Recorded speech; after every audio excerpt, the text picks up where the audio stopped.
Voici David Hall à 22 ans. Il est alors un jeune engagé dans l'armée de l'air.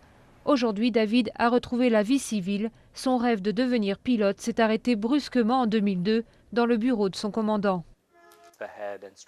L'instructeur en chef m'a tendu un bout de papier et il a dit « Malheureusement, je dois te renvoyer pour conduite homosexuelle ».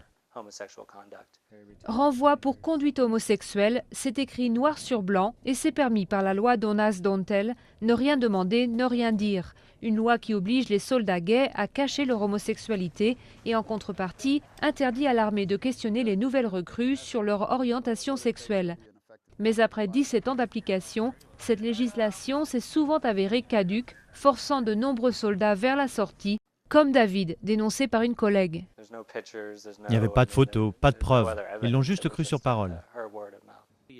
Ce mardi, le secrétaire à la Défense a proposé devant une commission sénatoriale que la loi soit appliquée de façon plus juste et que les militaires ne puissent plus être sanctionnés quand leur orientation sexuelle aura été révélée contre leur gré.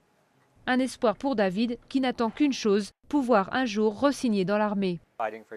Défendre son pays, c'est quelque chose de formidable. C'est quelque chose que j'ai déjà fait et que je voudrais continuer à faire, comme mes parents, avant moi.